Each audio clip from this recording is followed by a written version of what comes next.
What's up, everybody? This is The Standard, here with Taylor Bateman and our podcast producer, Cherry Films, and Offthefield coach, Jake Taylor. Thanks for coming on today, Jake. Yeah, I appreciate you having me.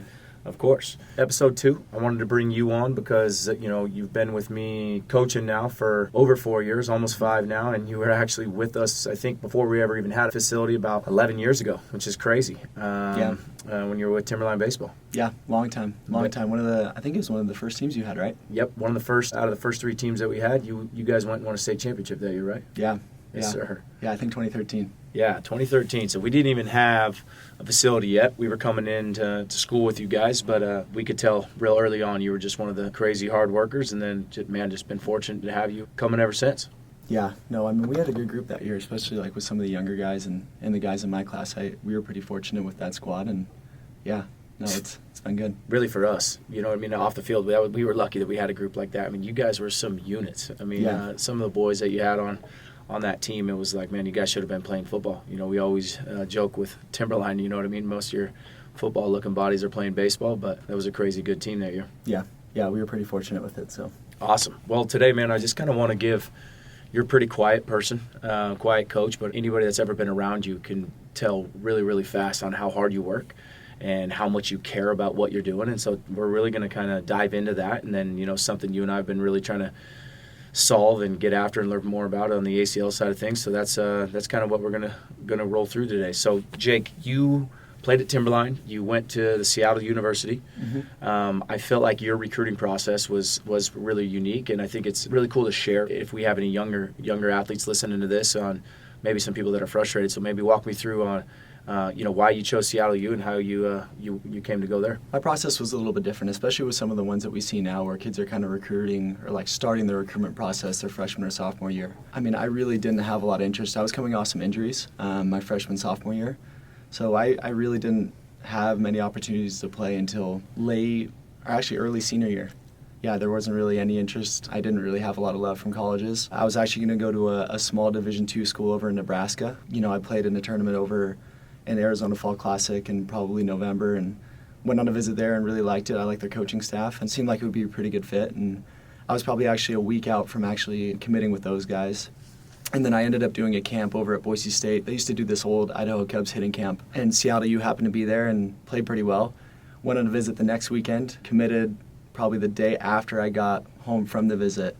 And that's kind of how I ended up there. It was definitely late. That was probably January of my senior year. Yeah, late.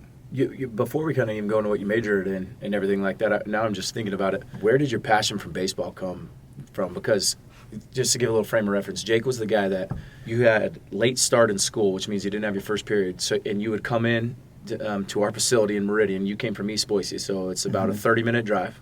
You would come into our facility, you would do yoga, then you would do your calculus, then you'd hit off a tee, you'd work with us, all before school would start.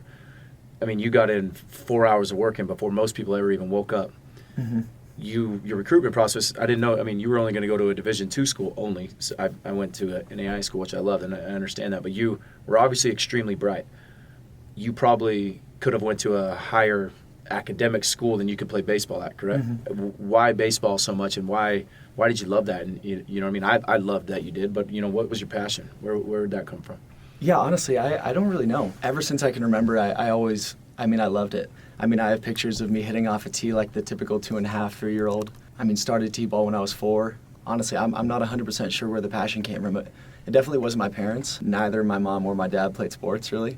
My dad ran cross country. My mom she played softball until probably 7th or 8th grade. But, I mean, they were both in the band. So, I mean, as far as my parents were concerned, my dad wanted me to be a skier because that's what he loves to do. But there wasn't really any push to play baseball. For whatever reason, I just chose it and I loved it. And really that passion, it took off a lot, especially in the middle school, high school years. Yeah. That's when I would say I really fell in love with it. And I would say all the way through high school and college, I mean, it kind of directed my life and a lot of the decisions that I made, including college. Cool. Yeah. So to go along with that, so now we're back so you go to Seattle U, great education school, Division I baseball. I remember you calling me your senior year about, places to work and things to do, but give me what your thought process was through the 4 years, because I know from the beginning it wasn't always just a strength coach. You had a couple of other different ideas. Tell me kind of how you navigated the process on what you wanted to do, and then why you ultimately chose to be a strength coach. Yeah, I mean that's definitely another interesting one. So my first experience with strength and conditioning, I did some like basic CrossFit stuff when I was like 10, 11, 12, kind of like honestly like our youth class that we have right now. And I always enjoyed it. And then, I ended up having some knee issues I guess it was my freshman year of high school. And that was probably my first introduction into like serious training, to where it was like on a set schedule program. We had a goal, we needed to accomplish something out of it. And that was probably my first experience there, and I really enjoyed it. And then moved forward to Seattle U. I was really fortunate with the strength coaches that I had. My first couple of years, we had a really good guy. I liked him a lot. And then probably where I really decided to make that decision, my junior and senior year, we had a strength coach named Cam Williams. And again, just kind of, I would say he's an interesting guy, but he was a guy that I think everybody at the school loved and appreciated, like the work that he did and how much passion he had for what he did. He was really into Olympic weightlifting. Quite honestly, he was 100% a nerd about it. And I was lucky enough to intern with him my senior year. And going into that senior, I didn't really know what I wanted to do, honestly. So again, kind of a little bit late in that process to be deciding what you want to do after school. But I did the internship with him, and that pretty much immediately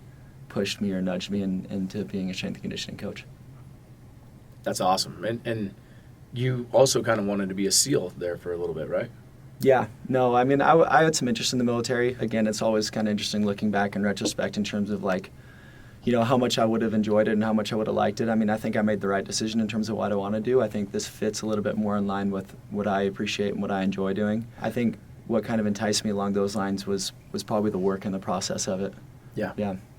Yeah, that's where, your personality and how hard you work. A lot of people say they wanted to be a SEAL or, go into that. You are one of the only people that I think that actually could go into that and succeed that I know of. Maybe Brett, one of our other coaches, and you. Just based on how hard you guys work. So now with Off the Field, you came in. We were in our early stages too. I came off of having a partner. I'm trying to grow a building. Give me your evolution of your career to where kind of where you started and what you were diving into. Maybe some of who your mentors were then to where now kind of what you're really into, and maybe some of the people that you look up to now, and kind of why you've evolved the way you've evolved. Yeah, that's a big one.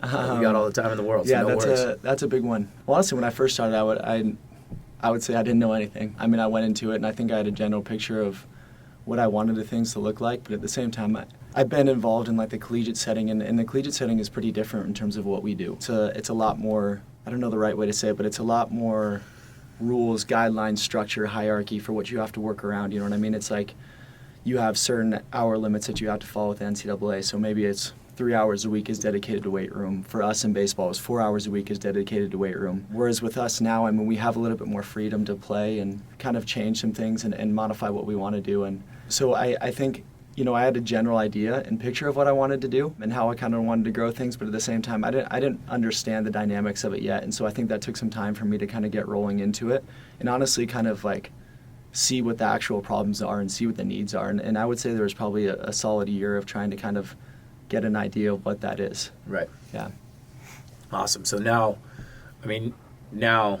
we call you the Wizard. You were one of the first guys I've ever had that's actually been able to help me maybe with my pro athletes and different things like that. And I think it wasn't because of how much you knew. I think it was more on the respect that I think you took to the process and the respect that you took to learning and realizing and letting them know where you were at and then growing from there. Now almost all of our coaches can. What do you think, I guess, what have you done to kind of get to that level? And right now, I know you still feel like you're behind. You're always trying to learn. But kind of how does that process work in your head? One of the things that helped me in terms of being able to work in the right way to be is integrate in with some of those athletes was one, I think trust is a big thing, especially with those older 100%. athletes. I think they have to trust you, and I don't know, for whatever reason, honestly, I think they trusted and handled me well, and they could tell that I cared and I had a passion for what they were doing and had a passion for helping them out. As far as a knowledge standpoint, I think it's a good and a bad thing, but at the same time, I truly do feel like there's so much more to learn. Yeah. Always. There's always more, and I think I'm really curious about that process. And, there's 100% people out there that do it better than me and do it better than us. And at the same time, I want to provide the best experience that, I want to provide a world-class experience for the athletes that I work with. And ultimately, that's the standard that I've set, and that's my goal and what I'm working towards is that truly, if I'm handling an athlete, there's no better place in the world to train besides me. There's not a single one. And that's kind of my goal and objectives for the person that I want to be and the coach I want to be. That's a long process, but the work for that starts right now, and it doesn't really stop. So That's my shit, man. I love it. I think anybody that knows you or has seen you work, I mean, you're one of the most humble people that I've ever been around, and the fact that that you say that, I mean, anybody that sees it can believe that to me, which is huge. So let's go on a little tangent. So something we always joke about, and this is going to lead into talking about your work ethic and your dedication, you know what I mean? But when is the last time that you either had a soda pop or a piece of candy? Oh, shoot. Soda. So I stopped drinking soda when I was 12. I went to a baseball camp. So I went to a baseball camp. There was a trainer there who ran us through like some speed stuff to start the day, and she gave like a brief nutrition talk, and she was just talking about, I don't know, what foods to avoid, and she said soda was in there. So I stopped drinking soda.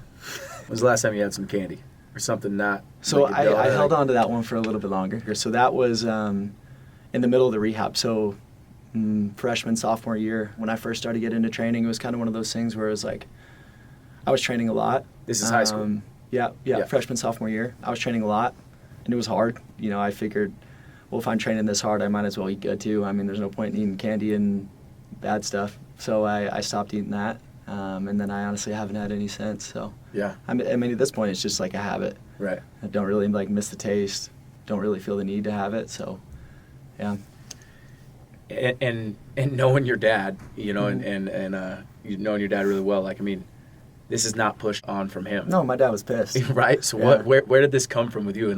And now your meals, I mean, you probably have the same thing to eat almost every single day or every other day at least. You know what I mean? Like, when you were a sophomore in high school, so you're 15 years old, where did you learn it from? And then and then you just started just going from there. I mean, has anything changed since you were 15 years old? Or, I mean, where did this come from? I mean, I love it, but it's just so rare. Yeah. I mean, honestly, from a nutritional standpoint, like, I mean, it was just really basic and simple. You know, I mean, I tried to have a good amount of protein. I tried to take out, like, simple carbs, so, like, your white breads or, I don't know, I guess your classic, like, muffin or donuts and stuff like that. So I tried to take that out. I tried to start having pretty much a vegetable with every one of my meals. And honestly, that's all I did, and that kind of took me a long ways. And it sounds kind of funny, but that's kind of the nutritional advice I give now. I mean, for whatever reason, I kind of fell into it, and it just kind of made sense in my head intuitively. And so, yeah, I mean, protein, I had tried to have complex carbs, and I had a vegetable with every meal. Yeah. Yeah.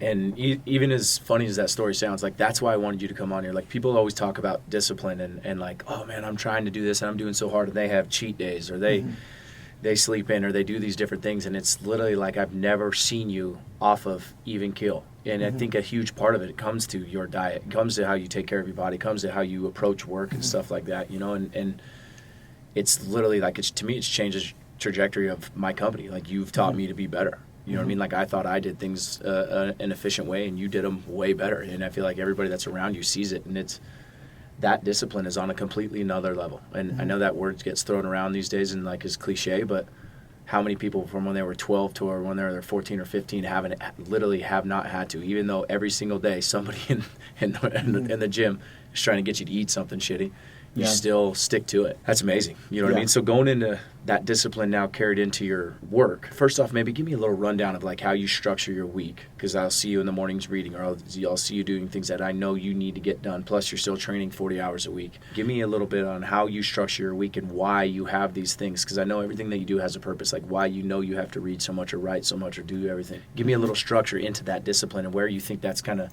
of brought you to.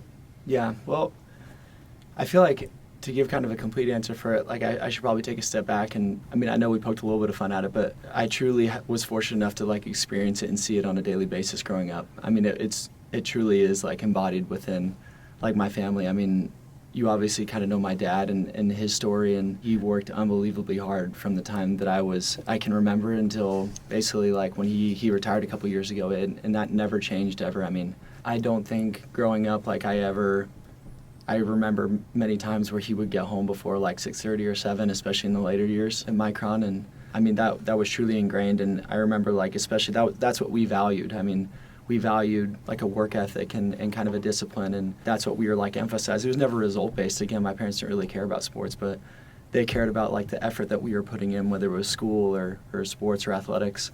And that was valued with us. And, you know, my mom, she was a school psychologist at Eagle for 28 years, I think. And again, ever since I remember her getting up at 5 a.m. to go drive the 30 or 40-minute commute to get to Eagle. And my sister's the exact same way as me, just in terms of different things. You know what I mean? She's a little bit more on the artistic side, but she's a teacher now, and like the value and the passion that she has to help kids on the math and computer science side is unbelievable. So I was pretty fortunate to come to be around them, I guess, and learn from them. They've always been huge role models for me. And in terms of kind of how I structure my week and work, it's always kind of based around it's based around what I'm interested in. I'm pretty fortunate in the fact that like I truly am passionate, interested in the things that I do, and I love learning about what we do. So from kind of a structural standpoint, you know, I have certain targets that I want to be hitting. Usually I'll map out the certain books that I'm reading at one time, so I'll map it out usually kind of depending on the book. It can be anywhere from 15 to 25 or 30 weeks out in terms of what chapters need to be done when, what notes need to be done when. As far as like a training standpoint, you know, obviously like we're kind of in charge of a lot of teams or a lot of individual athletes. So I usually have them mapped out in terms of what programs need to be done. I have certain days of the week that I'll kind of outline as, hey, this program needs to be done then, so that it can be reviewed from like a quality standpoint before it's actually released to the athletes. It's nothing particularly like special if you look to the day-to-day. I'm not super into the heroic efforts where it's like I need to finish a book in a day or I need to finish every program 8 months in advance. I think from a learning standpoint and from a quality control standpoint with work, I think it's about kind of spreading different things out to where you can maintain really high qualities over time. Yeah, and I think those, I mean, again, cliche, but doing things consistently every single day, it multiplies over time, and I think we've seen that jump with you huge. And then going back to your first story with your parents, I mean, that's, I feel like, a huge part of my motivation too. Now being a dad now too, it's like, what can I take from my parents? You know, they've helped me get to where I'm at, like 100%. Plus, you know, your dad has been a huge mentor for me, you know, and other parents that we've had that have come into the company. And it's like I'm always trying to think of how can I be a role model for my kids. And the fact that you're saying just watching your dad and your mom both work like that and the influence that had on both of you guys, now it's like, makes me think I got to go double time now. Makes me feel like I'm being lazy. You know, I got to show off for my daughter and my son. No, I mean, I think about this one a lot, but I mean, I remember, again, this is one of the more vivid stories I have, but like I was probably 11 or 12 and me and my dad were hitting off a tee. We did that a lot. We had a little net in the garage and stuff, and I just remember him saying like, hey, like if you want to do this and if you want to be good at this, like we need to work and this is what it's going to take and stuff. And I mean, that's kind of, I think, where it started. Jeez, that's freaking awesome. I think we have that giant box of baseballs that you used to hit off of. They're all terrible. Your dad donated them to me. I think he wanted to throw. He couldn't find a place to throw them away, but we have all those beat up baseballs from. You should see the back collection. You should see the back collection. That's awesome. So now to transition. Okay, now let's go to where with you training athletes. So give me, and this is something you and I talk about. It's hard to narrow down, and it is ever changing the more that we learn. But give me your philosophy on training athletes and like a broader spectrum, and then, you know, kind of give me like when an athlete comes in or a team comes in, what you're looking at, and then like kind of how you organize your thoughts, and then what you're really trying to, you know, attack. You know, as we would say in the training world, the KPIs are like, what are you really trying to get after? Yeah, so I think the answer to all of those questions is pretty much the exact same for me, and this is an answer that I thought about a lot, and 100% it's changed back and forth in terms of where I've been at kind of career-wise and what I've been thinking about. But for me, it's mastery of the basics. And I know it came up in our meeting the other day, but it's like, do our athletes understand and have a distinct mastery of the fundamental movement patterns that we require? And that goes from a lifting standpoint, it goes from an acceleration standpoint, a top speed standpoint, our plyometric standpoint. I believe that if we have a mastery of the fundamentals and a mastery of the basics of all of those different, I guess, training components or menu items, that's what I'm looking for, and that's what I'm targeting first. All the additional stuff, I mean, I know there's obviously a lot of really good work around different areas of sport performance from like an output standpoint, but I think that unless you have like an understanding of the fundamentals and an understanding of our main foundations, I think you can move on to some of the other ones, but at the same time, I don't think you're going to get anywhere without, or you're not going to get anywhere safe from a health standpoint, and you're also not going to get there from like an effectiveness standpoint unless you do have that requisite mastery. Right. And to give a frame of reference for that, so, and then I'm going to ask you a question on those fundamental movement patterns. So you trained one of the biggest high school football teams in the state. We were a game away from winning. It was your first time having them last year, game away from winning the state title. Not one soft tissue or major injury made any of the athletes miss a competition. We had a few practices that we had to miss and get ready for Fridays, but like as far as missing a game in football, which is unheard of. I've been doing it for 11 years, and I try to take pride in my injury rate and that always going down, and that was crazy. And to me, it all goes down to obviously the way that the coach program practiced, the trust that I think we had with the coaches. I think that was unparalleled too with the coaching staff that we had. But also, we work with them in the winter, and then you work with them through the summer. Some kids want to kind of just get after it right away. It's like, I want to pick up the heaviest weight in the world. And you do such a phenomenal job of creating that buy-in and then breaking down those movements to get to where they do have that mastery. For the people listening, maybe give me somewhat of a step-by-step process on maybe how you would go through change of direction, because I know that's a little bit weird for us, and how you think you start with, and then you take them to change direction. And then I'll let you pick the strength movement. Maybe we go through a clean. Let's go through a clean, because a lot of programs do that. But on why you start where you start, and then maybe the steps that you go through there. Like literally, I want to hear it, like how you break them down. So let's go change of direction first, and when this Gallup series that we do that people think is a little goofy, and how you why we do that, and how you take that in to start translating into performance.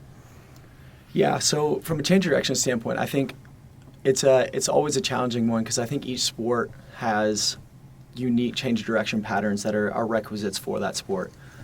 That being said, I also think that there's global movement patterns that athletes need to understand, and I think that's, especially in our setting right now with some of the younger athletes, I think that's a little bit more of our role. I think we can get really specific with certain movement patterns and ideas and concepts, but at the same time, we need to make sure that we're covering our basis and covering like almost it's kind of a weird concept, but the minimum viable program, to where they're understanding different global patterns that will hopefully help them translate and learn the more specific ones a little bit easier. So from my standpoint, with the change of direction, I think it always comes down to how are we producing force? Again, it goes back to Travis's presentation on Monday. How are we producing force? How are we producing force quickly? And then do we understand a certain direction that we should be applying the force to? And again, mastery of the basics from our standpoint too. It's mastering the basic physics principles of how we can produce movement in effective and efficient patterns. And for me, I think when we first get athletes, I think they really struggle with controlling center of mass and then being able to reorient force in the direction that we want to be moving in. And that can happen in a bunch of different ways. We can do that on 2 feet, and we can do it on 1 feet. Again, it's tricky. Change of direction is always a weird one, but I think they have to be able to decelerate and accelerate. I don't know if that's a good answer. No, so no, it is. Answer, but no, it's great. So now, give me an example of a movement that somebody, like one of the athletes maybe listening to you, or if a coach is listening to this, maybe give them the nuts and bolts. Give them, like, what is one of the movements that you would take, and obviously it changes per sport. Say it was for football. What was one of the first change direction movements that you start with? So maybe like the foundational one, and then, pre-competition, when we're close to game time, you know what I mean? What are we doing then? Yeah, so with change of direction, we can basically toggle between 3 different progressions. So number 1 is we can increase the speed that they're moving into a cut with. 2, we can change the angle of the cut. So think about if we're working on a clock, we obviously have 12 o'clock, so that'd be a straight deceleration. 1, we change the angle, make it a little bit more aggressive. 2, 3, 4, 5, and we gradually work our way around. So as we basically make the angle more acute or more steep, that changes the intensity of the change of direction move. And then the last one is we can add complexity to it, so we can make something more reactive, we can give them a partner, we can give them a different call in terms of what we want them to be doing. But those are basically the 3 that we can move in and out of. So probably one of my more basic progressions that, again, it's mastery of the basics, is a sprint to a decel. And when they work to that decel, it's not just, hey, decelerate as fast as you can. We have a technical model that we're teaching to when we do that. So do they maintain a flat-footed contact as they go into that deceleration step? It's not an equal amortization, because the knee has to do a little bit more work than the hip and the ankle, but there should be a certain bandwidth of amortization in terms of what that hip, what that knee, and what that ankle are doing as they work into a decel. And then we're also teaching to a certain rhythm. So when we go to an acceleration move, we know there's an ascending rhythm. So every step is a little bit bigger than the last, and every step is a little bit faster than the last. Well, the exact same is true when we go into a decel, right? My rhythm changes and shrinks down as we go to a decel. So that serves as our technical model for what we're looking for. Once our athletes understand that technical model, then we start to change angles on them. So again, we're starting to alter intensity. So maybe instead of going to a straight decel, I'm going to go decel to a lateral shuffle, or I'm going to go decel to a 90-degree cut. Again, that's probably skipping a couple steps. We probably go more forward, then we go to a 45, and then you go 90. And obviously, there's some bandwidth and variance that you can play with in that. But then our most aggressive variation of that will be a sprint, decel to a 180-degree cut, and a sprint and return out of it. And that also serves a little bit as a testing strategy that we use with the Boise Thorns this year, which is the 505 test, which is basically a 20-yard maximal sprint, touch the line, transition, they sprint out. We're measuring the time that it takes them to get from the 15 to the 20 back to the 15-yard line. And that's kind of the most aggressive cut that we can probably do with them. It's a maximal speed sprint into a maximal speed deceleration to a sprint out of it. So now coming off the field in the change of direction, now let's go into the weight room. Let's go with the power clean, because every football player wants to have a 300-plus power clean. Give me your progressions and maybe some of your whys on why you do those and why. I mean, sometimes we work with an 18-year-old or even a professional athlete, and we regress them so far, and sometimes we don't go all the way to the end because we don't know if that sport needs it. But let's go through football, because we do end up doing a full clean. You know what I mean? Give me your reasons and your progressions that you go through. Yeah, so the why behind a clean for me, especially any type of like ballistic movement, or I guess quote-unquote power-based movement, you're trying to target almost a specific adaptation. So you're looking for hopefully some type of rate coding, which helps us with rate of force development or power output. That being said, I think some attention has to be paid to the technical components of a clean. I think it takes a long time to get us to a standpoint where we actually are able to get that adaptation out of it, right? Because a lot of times athletes are just learning the foundations of the movement. They're understanding how to manipulate the bar around their body to basically orient it into the catch position. And there's multiple ways to do that. I mean, it doesn't necessarily have to be a clean, but I really do like a clean from athletes, again, getting familiar with the barbell from a coordination standpoint and almost from like a synchronization standpoint, I guess, them learning how to go through that movement. So, I mean, there's definitely pluses and downsides of the clean from my standpoint, but it has to be progressed right, and it has to be progressed in the right way so that you can eventually get that adaptation out of it. So usually for my progression, I think there's a lot of different ways you can teach it, and I think a lot of it comes down to, what are you comfortable with as a coach, and what do you believe in as a coach. I've definitely heard of athletes teaching it, or from coaches teaching it from the ground up. Again, I don't think there's inherently anything wrong with it. I think it just depends on how you actually coach it. For me, I choose to work from top down, so I always start in launch position, high hang position, which is basically a slight bend in the knee with a chest and a vertical posture, so we haven't actually worked to a hinge yet. From there, I'll move down to a hang clean. From there, I'll usually move to a below the knee clean or a pause clean, and then I'll move from the floor. I don't have a distinct timeline for where I move within those different positions. Again, it goes down to the athlete's technical mastery. So once we've mastered the high hang position and we've stabilized that position, then we'll go down to the hang position. Once we've mastered that, then we go to the low hang. Then once we've mastered that, we'll move from the floor. The only other thing that I will say about it is I think that we also have to appreciate the fact that all of those stay integrated within the program the entire year. Yep. So athletes are always pulling from the high hang the whole year, whether it's a warm-up set or a working set. We're always kind of drip feeding that in to remind them of the technical components of those positions. Same with the hang, same with the pause, and same with the floor. They're always doing some aspect of all of those positions the entire year. Yeah, and I think any athlete that's gone through those progressions, I think it's easy for us coaches to want to see the number on the bar go up, what I mean? Because then that's going to make us look good, make the athletes look good. But again, does that translate? And then two, I think if you've done it long enough, you see really, really quick that they're gonna plateau. You know what I mean? And I think that any athlete that's actually trusted the process with us and has been through that long-term game with us have seen the numbers go through the roof, to where we have some really light kids that have thrown some crazy weight around and killed it on the field. So let's transition now from that. Now let's go into something that you and I, and really you've really trying to been attacking here in Idaho, is the ACL return to play process. And part of that is because we were getting these athletes and we didn't know what the hell we were doing. We thought we did, and we've been learning, and we've been going through the process.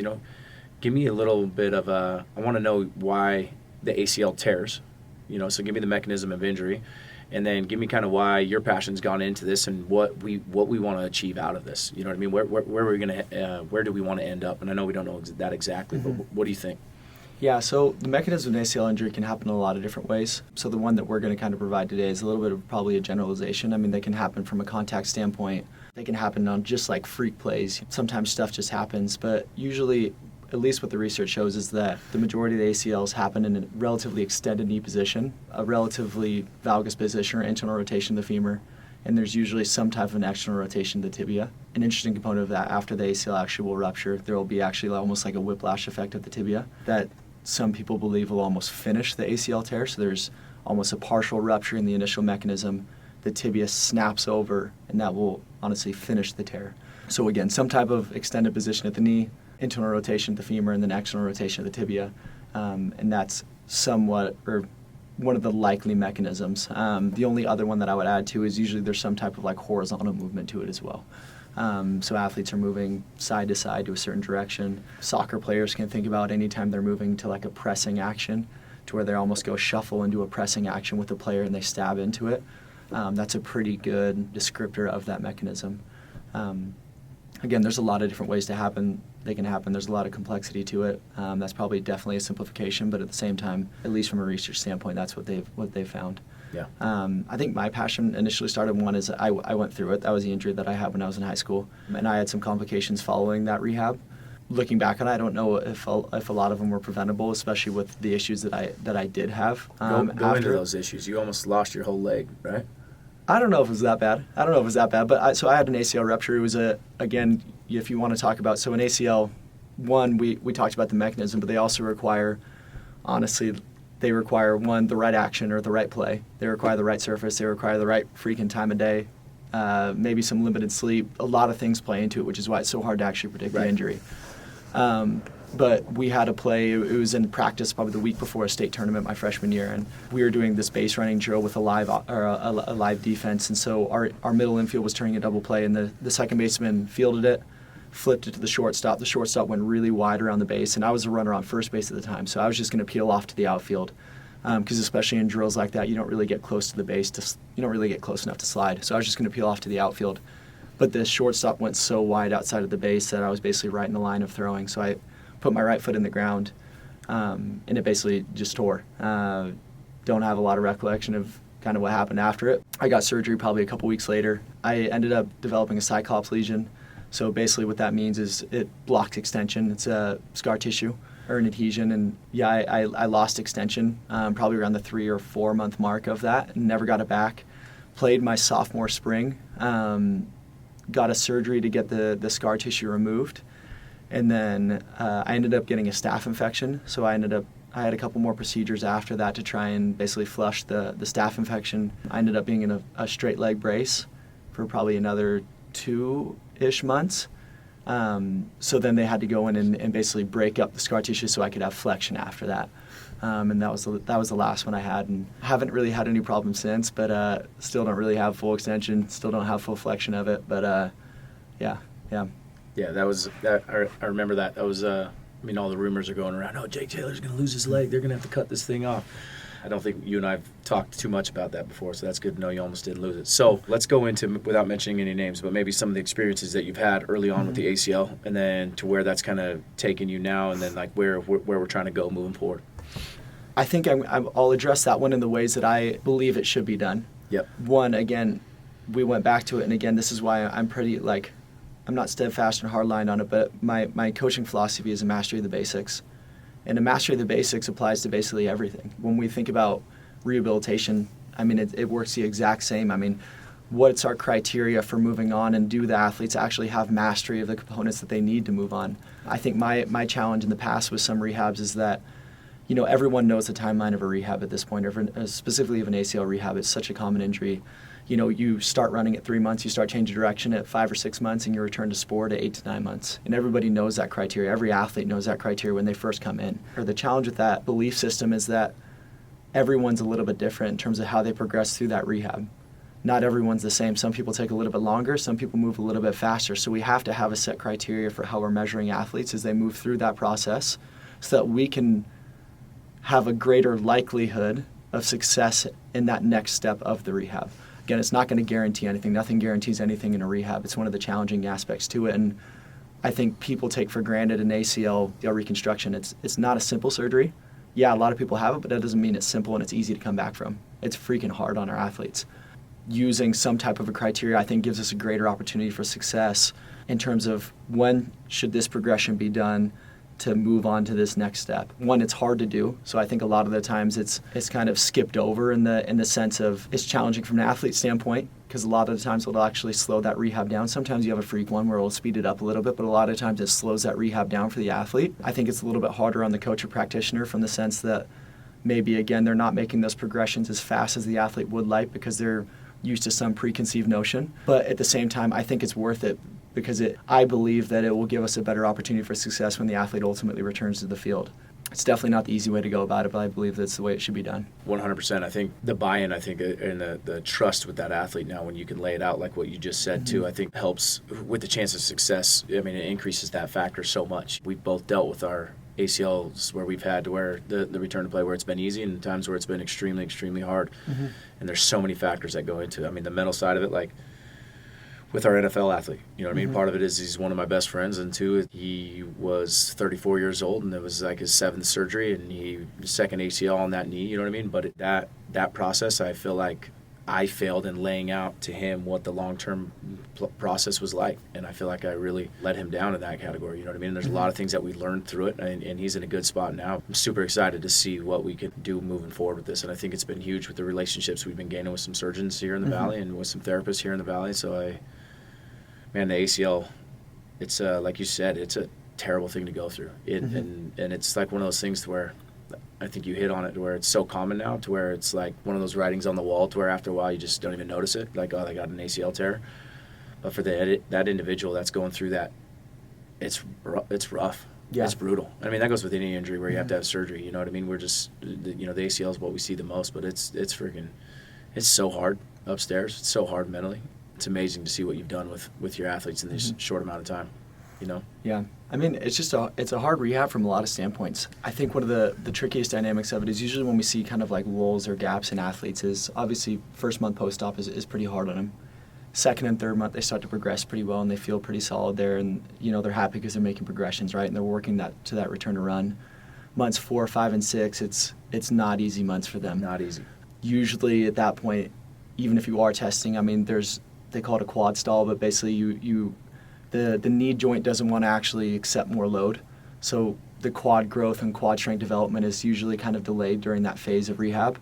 You're not with a therapist, right? Usually insurance anymore. is used up, so you have no therapist. Yep. If you're not working with somebody that's in performance, you're kind of just following a sheet of paper waiting for the time to hit. Yeah, I mean, so athletes are on their own. Athletes are, again, not seeing a lot of progress. There's not a lot of progressions from that standpoint. And it's hard. You have to really kind of dedicate yourself and stick to the process and have a lot of trust in the process. And hopefully athletes at least have a good support system around them from like a family, coach, therapist standpoint if they are still in touch with their therapist at the time.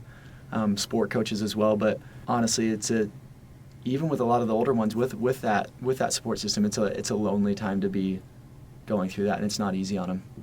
Man, it's a struggle. I mean, with all the new research and everything coming out, I mean, it just comes back down to, I think we said, mastering the basics. Like, it doesn't matter who did your surgery. I mean, it does. I mean, it's extremely complex, but like, I mean, coming back from that, you can't skip steps. And I think that goes with any rehab process. But at the same time, I mean, that's where we talk about like our criteria-based approach to reconditioning, right? That's where that really starts to come in. I mean, if you have that set criteria, it's like, hey, on my Biodex assessment, I want to get to this number. I know I want to get to here. Yes. If I'm doing some type of like counter movement jump, this is what I'm working towards, and this is what I need to accomplish to move to that next phase of rehab. Because I mean, both of us have had that question. It's like, well, when can I do this? When can I do this? Yep. Well, once you've achieved this value that we're looking for, then we can move to that progression, right? And I think that it helps a lot from a communication standpoint with the athlete, and I think it also helps a lot with their motivation, right? They're actually working for something, whereas it doesn't necessarily have to be just, hey, we're going to blind trust it. As we go through this, it's like, hey, this is the number that we need. Yeah. This is what we're working towards, and once you accomplish this, then we can move to progression B. Right. Again, that's not going to solve all the issues. Obviously, it's hard, but I think we can create a better environment for them to at least work in and train in. And that goes back to the simplest process of setting goals, but like actually visualizing it, right? Instead of visualizing a timeline.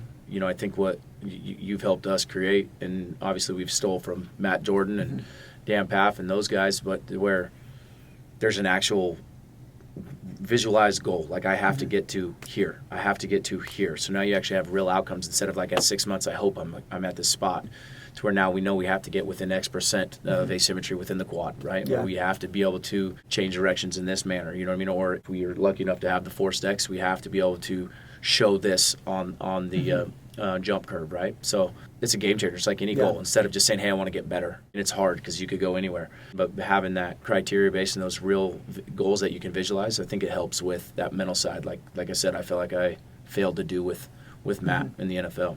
sorry, I'm going to say this kind of abruptly, but like I don't give a shit if an athlete's at 9 months. Right. I don't give a shit if they're at a year. Right. And I don't care if they're at 2 years. Even though the research shows a lot of the times that, you make it past that 2-year mark, there's a pretty low chance of you re-tearing. But at the same time, what that research doesn't really show is like, what's the quality of the training that the athlete's actually been doing? Like where actually are they at? You know what I mean? I've had athletes at 12 months come in and they can't even jump. Like they can't even do a hop without showing some type of asymmetry, and same with 9 months. And you see it at 2 years. I mean, there's still a lot of deficits following that in 2 years. And I think just setting, or giving the expectation that it's like, hey, we're at 9 months, you're going to be good. Or you're at 12 months, like, you're going to be good. I think it creates a sense of complacency within the athlete. And I also think it gives them like this false belief that like, hey, you can just wait it out and time's going to take care of itself. Which is not the case, right? I mean, we have a really strict criteria of what we're looking for what an athlete should be able to accomplish. Again, it goes back to that mastery. Do we have the ability to accelerate? Can we run at top speed? Do we have a general premise of change direction moves or maneuvers? And that doesn't account for 9 months. Yeah. That doesn't account for 12 months. It doesn't really care about that. It comes down to how we're describing it to the athletes and the criteria that we set up front with them. 100%, man. I love it. We'll transition to our last part. So give me some advice that you would give to maybe an athlete that wants to have success that you've seen, maybe some patterns that you've recognized from some of your successful athletes that you've seen now through coaching. And then after that, maybe for the strength coach, give some advice on when you enter the game, what you've done to focus on to make sure that you continue to keep growing. Maybe give me some advice for one, for the athletes, two, for the coaches. Yeah, I'll start with coaching one because I think that's a little bit easier in the athletes. From a coaching standpoint, one is curiosity, questioning almost everything. I think when we first started kind of the ACL rehab projects, I mean, like, it was born out of what we were seeing and us being curious and not accepting, like, the norms or the old standard for how things were done. And one, I mean, I think there's some outstanding people who have done some really, really cool work around it and seeking those people out and trying to find them and learn from them. But there's no harm in asking why. I mean, people should be able to give you whys that come in the form of like multiple layers, if that kind of makes sense. Like there always has to be that multiple layer of why for what you're doing.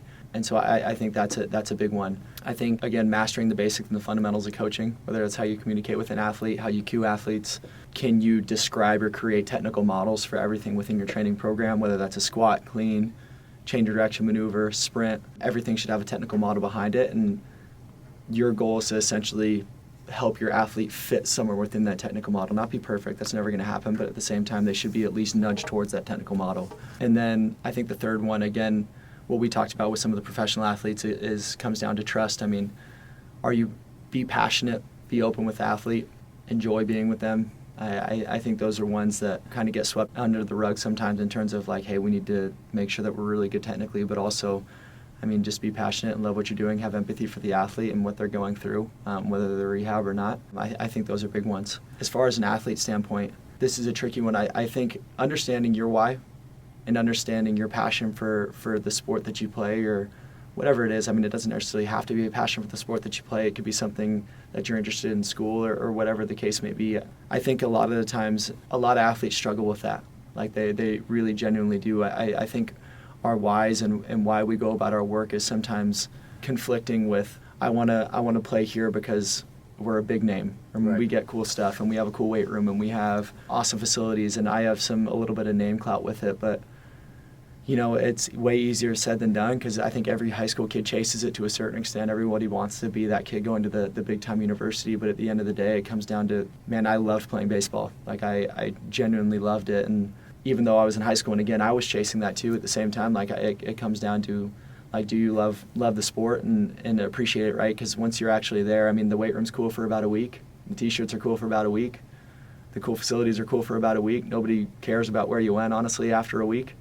And after that, it's just work. And I think that there's not an appreciation for that. I guess the second one that I would give is, this is going to sound, again, a little bit harsh, but I think some people, we have to have a reality check at some point. I mean, like, if you say you want goal A, B, or C and you want to do this, well, then you really need to look in the mirror and understand, like, am I actually setting myself up for that? And am I working in a manner that reflects that?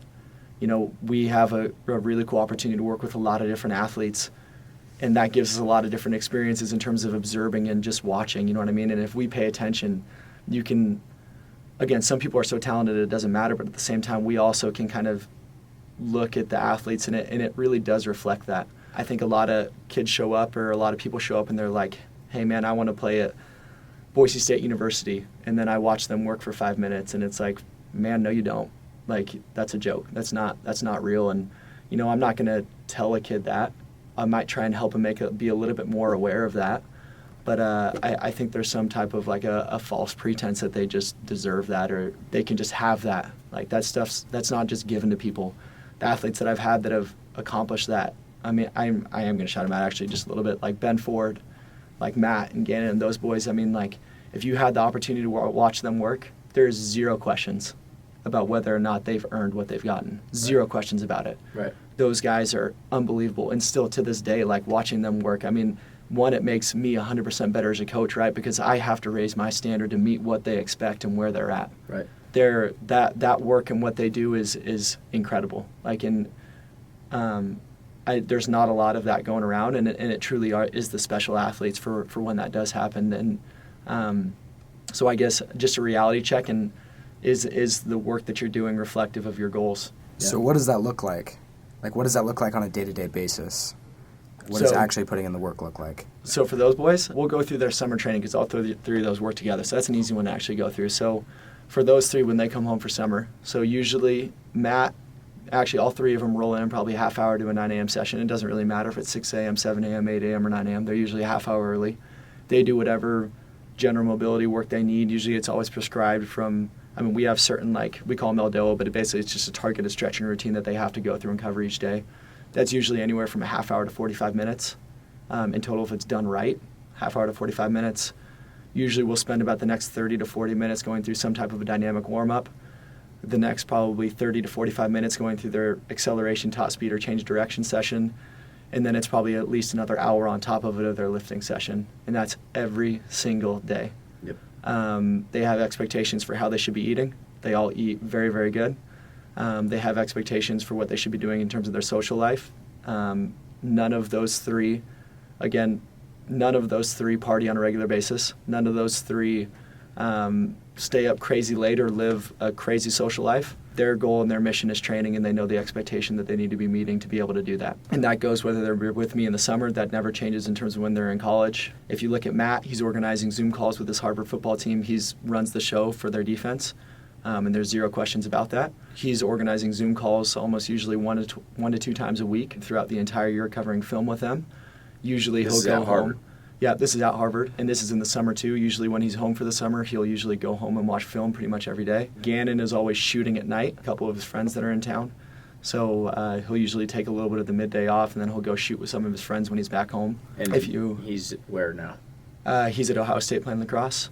And then if you look at Ben is, I've trained Ben a long time, and he's been through a lot from a rehab standpoint, some weird different recruiting stuff. But if you listen and talk to him, I mean, his daily schedule is crazy right now. I mean, he's about 9 or 10 months off of ACL right now, and again, it's a 6-hour day, 7 days a week, and it's never stopping for him, ever. He knows where he wants to be. His goal is to return in probably the next 4 weeks. I don't know if that's going to happen or not. I hope it does for him. One, he's got to prove it, and then two, I mean, the work is there. The work is 100% there for what he's doing right now.